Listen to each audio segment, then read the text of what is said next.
extra twist, I would like to introduce Kate Crichton. She is our medium who is here tonight. And we will, because so many of you have been through the house, and to keep on a time schedule, we will go through the room. I will tell you briefly what it was used for, and then Kate will just listen and allow herself to be open and see if the room or the former occupants of that room might have anything to say to any of us here. So, again, I don't know about questions. If we were to do questions, I would have to ask you to keep them to a minimum because we do have to have this tour wrapped up by 6:15. Again, the usual rules most of you know. We all have to stay together. And if anybody has to leave for any reason, be it time or health or bathroom break or whatever, you have to ask, probably Liz would be best. She's going to be following along and she will let you out. So, that said, I will tell Kate a little bit about the house, and she will tell us what she feels. The house, as most of you know, was built in 1819 by that gentleman right there with the white hair, John Lansing. The irony of it is, John never lived in the house. He was too busy up in Albany, being a lawyer, a judge, the mayor of Albany. But he did own thousands of acres of land out there, upon which he had renters, tenant farmers. So he needed somebody here to look after his business interests and collect that rent. So he convinced his son-in-law, Jacob, to come down here to live with his own daughter, Frances Lansing, Sutherland. They came here from Albany with 4 daughters. They left here with 8 daughters and 1 son. Okay, that's all right. Hello, Carrie. Come on in, come on in. Okay. We had 3 other families reside in the house after the Lansing Sutherland time period. We had people living here right up until 1971. The way you see the house today is the way it would have looked when the first family was here in residence. Of course, they didn't have electricity, so you'll see all of the rooms are painted light colors. Placement of their looking glass was most important across from a window or door to reflect light. The last important thing, and this is one of the most important things I think, is that this room was occasionally used as a dining room. Okay, they have a family dining room in the basement, but they would have never taken company or guests down there. So on the rare occasion that they had company or guests, their servants, yes, we had servants, would have pulled those ends of the table away from the wall, inserted other pieces. This became the dining room. Biggest factor was you had to pay taxes on the number of rooms in your house back in 1819. So why should we build a room that we're hardly ever going to use? That said, again, I know you probably have questions about some of the paintings and other things, but to keep on schedule, and I hate to be a spoil sport, you'll have to come back and take another tour to hear about those. All right, in this room, like the first thing that I felt is I feel a lot of movement, which makes sense, I mean, considering that it is an entryway, and for centuries, you know, people have been coming in and out using this room. One of the things that I feel very strongly is I feel like there's a woman. I've felt her in a couple different rooms down here. I'm seeing her kind of in a light dress, like a yellow or a whitish dress, and I feel very strongly that she was in a high position in this house. And I just kind of see her, she's kind of bustling through the rooms, you know, picking things up and looking at things and sitting down. And so I probably one of the former residents, just kind of, you know, going about her day. Okay. No children. This was an adults only room. Well, I should qualify that and say probably the older girls may have been allowed in here if they were well behaved and knew how to sit quietly. But all of the girls, regardless of age, would have learned how to play our spinet up there. So one of them would have been sitting there playing the spinet, a little bit different than our modern piano, shorter keyboard. Above the spinet, you have the second family to reside here in the house. That is Dr. David Rossiter and his wife, Sarah. Many people will ask me, were the first two families related? Yes, they were. Sarah was a niece to Jacob Sutherland, the first man who lived here. And she did, though, have to purchase the house. Her uncle did not just give it to her. Playing checkers. Blue lamp. If anybody remembers the blue lamp, all right? They were always searching for better light. Candles are lovely, but they don't give a great deal of light. So that blue lamp was one of their attempts at a brighter, stronger, longer lasting light than a candle. It's called a caffeine lamp, but what it's called isn't nearly as important as what that lamp burned. Burned a combination of alcohol mixed with turpentine. Wow. Very smelly, very smoky, very dangerous. There's one other thing to tell you about this room. I pointed it out to Kate.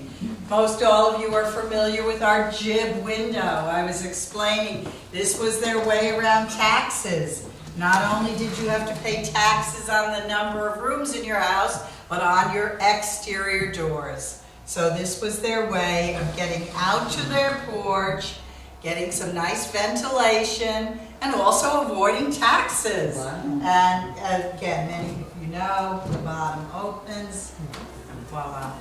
There's one in the library, one in the ladies' sitting room. Wherever there's a porch, That's a jib great idea, really. window.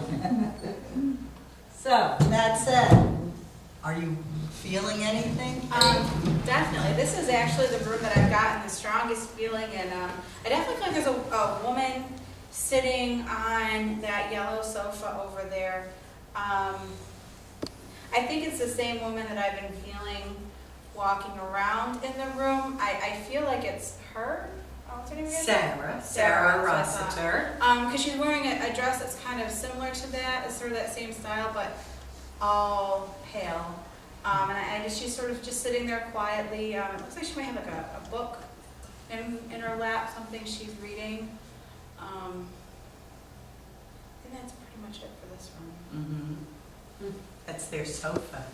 The first family. Oh, this one? Yes, that's the Sutherland sofa. Mm-hmm. Purchased shortly after they were married. So, 8. So we had, how many in here? 3, 4, 5. Well, we had at least 3, possibly 4. But they weren't slept the way you think they were. We had 1, 2, the regular way we all sleep, depending on age or size. 1 more down at the bottom. 1 more over there in the cradle, so we're up to 4. But, you say, but there's 1 more bed. Well, there is, and it's small. But that was the bed of their governess, their nanny, their au pair, Mrs. Grace Watson. And I've got to say, in front of Kate, I was wondering for a while if she was seeing Mrs. Watson, because she was here and she did a lot for the family. She was the mom when mom was not available, and with 8 children, and she did a lot of their teaching and nursing care and whatever. So that bed over there belonged to Grace Watson. She slept right in here with the little girls. I definitely do feel her up here. Downstairs, that woman was just too nicely dressed. She just seemed very much like the woman of the house. But up here, the first thing that I was struck by is just the level of energy. I thought the energy was high downstairs, but it's nothing like up here, and it's just very high-pitched. I can almost hear the kids running around. I don't think they had 8 kids. I don't think they were really. They're well behaved, but I feel like they were loud and running around and playing, and just the energy level on this floor is just crazy. But I can feel Grace Watson. There's somebody kind of darting around behind them, trying to calm them down. But there's just a lot of energy here. Yeah. You just feel the kids. Yeah. Mm-hmm. Right. We're going to pass through another washroom. The only thing to tell you about that is that the depending on who got too old for that bedroom and then came and graduated into here. It's a family piece, a family bed. That bed was in use in a modern American home until the 1980s by the family. Now, modern American homes don't have these 11-foot ceilings. That bed had much higher pillars or columns. But in order to use it, to get it into the bedroom, our family had to chop them down a bit. And then they recapped them. And a lot of people will say to me, oh, that's so sad, that's terrible, you know. I said, well, they were enjoying it. They were using it. We have two of the girls on the wall over there. You have Frances and Cornelia, two of our 8. Dining room table, nice touch, but I don't have one in my bedroom. Well, they had it here for a number of reasons. First, so that Mrs. Watson could use it as a teaching tool to teach the children table manners, what fork to pick up, how to ask for things to be passed. Also, in 1819, girls, it was most unlikely that you would have eaten with your parents. Your parents ate downstairs in the family dining room with the older girls, but the younger girls and all, and the son, would have eaten up here. And maybe on special occasions, holidays and all, they would have eaten together. And the last reason was that they did not build guest rooms, that whole idea of taxing. So why are we going to put on a room that we're hardly ever going to use? Well, again, many of us grew up without guest rooms. But what do you do if you have guests and no guest rooms? The kids all had to go sleep somewhere else. And these, maybe even that other one, became the guest bedrooms. If you were a guest, you were always served breakfast in your room. You were not expected to have to come out for breakfast. In this room, I'm not really getting anything specific, but in the washroom, there's that chest. I was getting a lot of energy off of that. A lot of energy off of the china. I felt like whoever owned it, at some point, I mean, really, that was special to them. I feel like it was either a gift or something with a lot of emotional meaning. A little bit of energy off the bed, and then a lot of energy off of that mirror. Was that original to the house? I believe it is, yes. Okay. Yeah, I just feel like that, I mean, there's a lot of energy on that mirror, and I just kind of feel like it belongs there, like it has to be there. It's always been there. Oh, it's just, Well, that mirror? not really. Not really. Well, yeah. It looks from this angle. That's what I got from this room. What was the gift? I couldn't hear. I felt like the china on the table. I felt like a. There was a lot of energy, and she felt that there was emotion connected with the china. So whoever had it. That's what I'm thinking. Something along those lines, something for like a special occasion. Oh, look at this, somebody's been sleeping in our, especially if you're 66. Jacob died of a disease called consumption. Today we call it tuberculosis, little COPD thrown in on the side. So if Jacob were to try to lie down in that bed, it would have been most difficult for him to breathe. So they tell me that he spent many days, even weeks possibly, in that chair prior to his passing. The big box over here in the corner looks like a giant jewelry box. Well, it's not a jewelry box. It is, believe it or not, a laptop. That's what it's called, but it's a laptop desk, okay? Not a laptop computer. That's all right, I didn't break it. I should know by now that that happens every time I flip it. But when Jacob would go away on business, he would take this with him, like many of our commuters take their laptop, or our commuters take their computers. I always get hung up on that. With them. And there's even a secret compartment in here where he could lock up his money and jewels, because when Jacob went away on business, he wasn't gone for just an afternoon. He might have been gone for several days. So, Is this their wallpaper or new? it's not their wallpaper, but as I was telling you about the Similar, restorations, when the house was restored in 71 to 77, they had a historical consultant here on staff. Historical consultants get paid a lot of money to know a lot more about history than I'll ever know. That historical consultant literally dug down and got to original wallpaper, had it reproduced. But no, not that's only up to 1977 to 1999. Now in 1999, that same historical consultant was no longer available.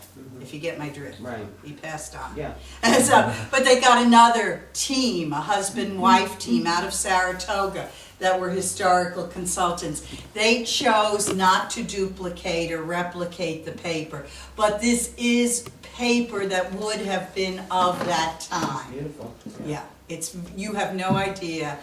Really? Probably going to cardiac arrest. I don't know exactly. I did know at one time what it cost to wallpaper can this imagine. room, but I mean, it's just like, it would probably make a mortgage payment for most of us, so. I think in this room, I'm most strongly feeling Jacob. I just feel very, my chest feels very tight. I feel chilled almost. I mean, it's hot in here, so I don't know how I'm feeling chilled, but I definitely feel his presence most often in this room. But like, other than that though, the thing that I felt most strongly is I'm getting a sense of their marriage in this room. You know, obviously it is the master bedroom. I feel like they had a very good marriage. I feel like they're both very happy, because every time I look at this bed, I just get a feeling of happiness. You know, I feel like they really got along well. They were partners in more ways than just marriage. And I just, every time I look at this bed, I kind of get that sense of love and companionship. Which is good, because about that picture, I can see why that's your favorite thing in this house, because you know, she looks very stern, but I feel like she just had an amazing personality. You know, I feel like, you know, back then they made people get married, and I just kind of feel like she just didn't care. I feel like she had a blast, whatever she was doing. The other thing that I felt really strongly drawn to were both this stuffed bear. I just felt like this was very loved, very cherished. I felt like it was very important. And actually that bird you brought up, I was really drawn to it, even though it looked a little bit strange. And the other thing was the Bibles up here, which, you know, like I said, downstairs, Bibles tend to have a lot of energy because, you know, they're the purpose that they're used for. People focus and expend a lot of energy on them. And so that's what I'm drawn to in this room, and what I feel speaks most strongly to me. Is this original to the house? Or The teddy bear or the the what? teddy bear? Yes, he is. Yes. Okay. So, at this The big thing down here, and I actually came down here earlier to go to the bathroom, and what I noticed is there's a woman who keeps walking through here, and I believe she's an old, like a servant, because, you know, she has like a very plain black dress on, apron, kind of like the typical servant look, and she went through that door, she kind of comes from that door over to here, messes with the table, to the sink, back over to that door. I don't know what's beyond that door, but that's where she stays. And I don't believe that she's, you know, I think she's just kind of a residual imprint of a woman who probably spent years cooking at the table, washing the dishes, putting stuff away. But she's here a lot, and I can just feel her energy down here. I feel the most strongly is I'm not surprised to have you say that this is their original china, because I just, you know, I just get this sense of value to it. You know, I feel like I almost have this like voice in my head saying, "Don't break the china, don't break the china." I feel like for the kids who would come here, it was really really tense for them because it was such valuable china, and I feel like it was very loved, that they understood the value, that it was very highly protected. They ate off of it, but you know, they get really nervous about the kids and worried that they were going to break something. And so in this room, the main thing for me is just this china. It's just very special. They were, as Kate has referred to, they were a very religious family. I mean, you Feeling that continuation of that woman coming back and forth to the door, except now I'm feeling, you know, there's delivery men. I'm just feeling a bunch of different people who are all just kind of bustling around and going, you know, putting something in one room or getting something from one room and bringing it to another, and just things shifting around and people shifting around. And I feel like there was somebody always in this hallway. There were people always just darting around, even when it wasn't, you know, even when it wasn't mealtime, there was still somebody doing something. There was always something that needed to happen, and people were just constantly darting around. I feel like there wasn't downtime or time where they could just sit and gossip or anything. It was cook one meal, clean one meal, cook another meal. Yeah. You know, just a constant thing. So that's what I'm feeling in this area, is just that bustle of people just back and forth. Yes, well, I